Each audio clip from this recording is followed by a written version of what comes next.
All right, so President Donald J. Trump has officially announced that he is in fact going to be running for re-election in 2024, and in all likelihood it looks like he's going to be going head-to-head with Joe Biden once again in the matchup that absolutely nobody wanted to see, but it seems like that's what we're going to end up getting stuck with because that's just how American politics works apparently. So in response to Donald Trump's recent announcement where he did this entire press conference and it was honestly really boring, and it looks like Donald Trump has sort of lost a lot of his edge and a lot of the appeal that a lot of people saw in him back in 2016, and he kind of just sounds desperate and pathetic. And on top of that, he's at his weakest point right now in the aftermath of the midterm election losses for all of his candidates that he endorsed at the Senate level, the governor's level, etc. And so basically we have this showdown that is brewing within the Republican Party, a lot of people turning towards Ron DeSantis, and we also have Democrats in the White House and Joe Biden starting to sort of piece together what their potential campaign against Donald Trump might be looking like. So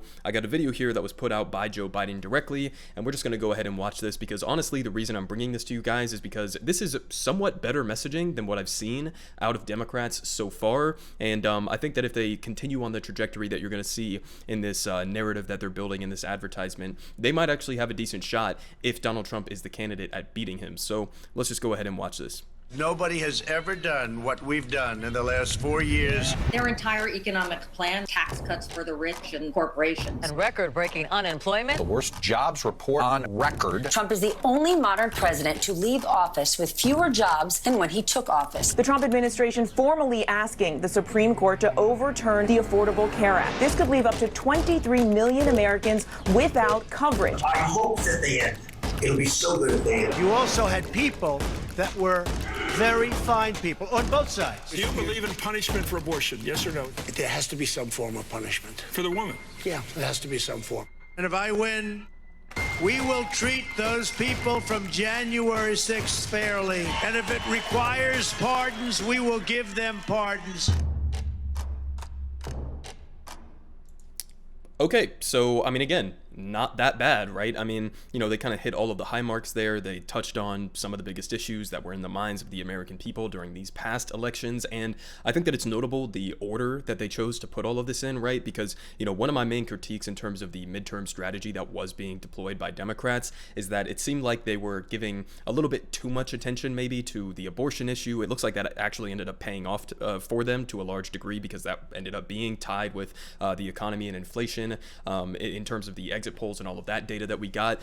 So my critique of their midterm strategy was basically that they weren't focusing enough relatively on inflation and the economy and some of those other top key issues. But I mean, if you look at the issue in terms of what they started out this ad talking about, right? They start with the economy, and then they go on to mention like the Affordable Care Act and Republicans trying to eviscerate that. They talk about his job losses under the Trump administration, his tax cuts for the rich, the Reagan style economic platform of just cutting taxes for the wealthy and deregulation and all of that. So they start out on the right foot, right? They're talking about the economy, they're talking about his failures when it comes to those issues. Then they move on to touching on abortion rights as well, and then they finish off talking about the January 6th stuff, which is honestly probably the least top issue in terms of what people care about right now. And definitely once we get to 2024, I mean, they're 100% going to keep talking about it and emphasizing it, obviously, but at the same time, I don't think that's going to be one of the top issues. Usually it's going to be the economy that pretty much always in every single election cycle is going to be the number one issue.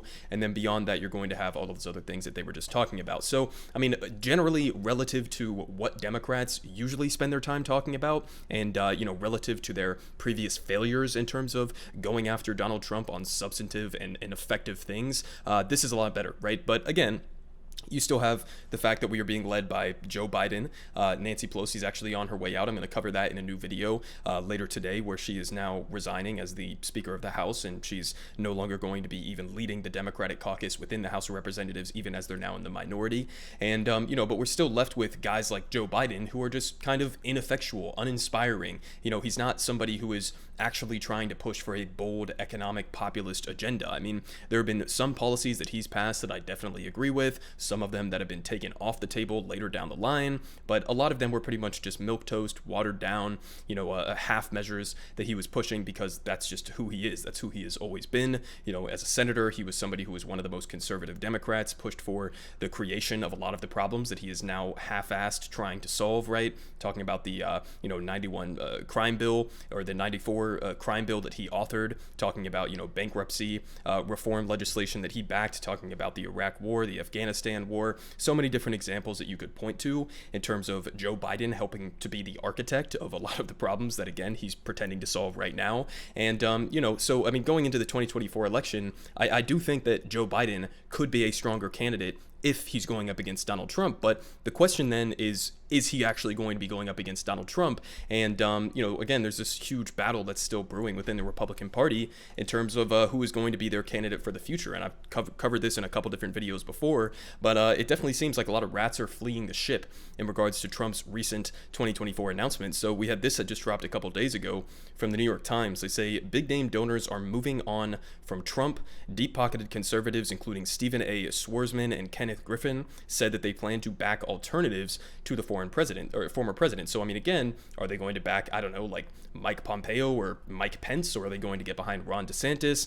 We had, different polls that have been coming out recently that show that it's a pretty close race in terms of the polling data going into a potential 2023 Republican primary between Ron DeSantis and Trump. This one, which is granted from a more pro-Ron DeSantis polling firm. This one had him leading over Donald Trump, and I've seen other states or other polls as well within individual states that also show that Ron DeSantis has a lead over Donald Trump. So, this is going to be a showdown, and we also had this clip that came out just a couple of days ago that I didn't get to cover, but basically this was just Ron DeSantis responding to Donald Trump's recent attacks against him on Truth Social, and, basically railing against him and saying that, he's a knockoff version of me. Ron DeSantis won by fewer votes in Florida than I won by, and just the pettiest shit you could possibly imagine. Trump is definitely feeling very insecure right now in this moment, but DeSantis fired back and basically just said, check the scoreboard, referring to, obviously, again, the midterm election results, where a lot of Trump's candidates did absolutely terribly, and Ron DeSantis obviously won his race by significant margins. So,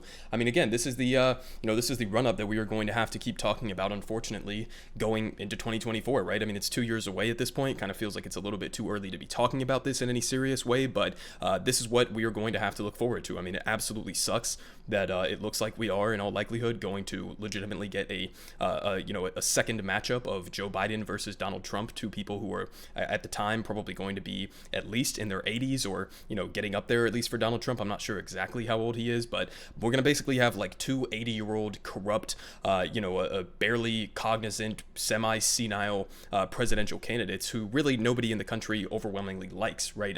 If you were to do a poll that said, would you rather have Donald Trump versus Joe Biden, or would you rather have neither of them run, guarantee you 10 out of 10 times the overwhelming majority of the American people would say neither of them should run. But unfortunately, again, we don't even necessarily live in a real democracy in this country, and these are the two big faces, these are the two big carriers of donor money and all of that. So it's just, this is what we're going to end up with, and so we're unfortunately going to have to keep talking about these motherfuckers for years and years on end. And this is really just something that's getting started right now. But again, looking out far into the future, again, this is way too early to be talking about this shit, but looking out far into the future, heading into 2024, if Democrats stick to more of an, abortion focused, but also an primarily economic argument focused strategy going into that election, then I think that Joe Biden would have a decent shot against Donald Trump, especially with all of the other baggage that he has accumulated over the last couple of years, and all of these potential investigations. It's yet to be seen whether or not he's even going to be held accountable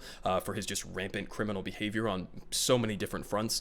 And in addition to that, you also have to take the lessons, or Democrats need to take the lessons from the election of people like Summer Lee and John Fetterman in a swing state or swing county within a state like Pennsylvania, right?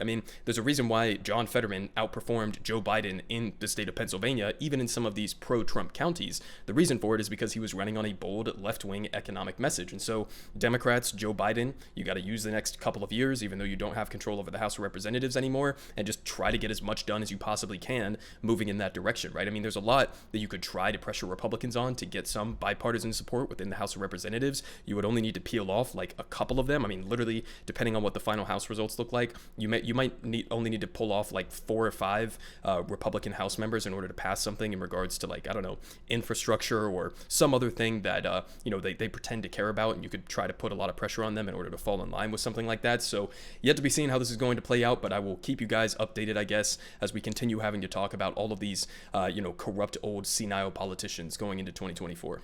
Everyone is saying good politic guy has the best politic. Believe me, no one does it like him.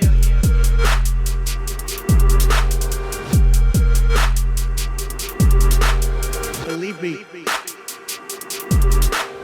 everyone is saying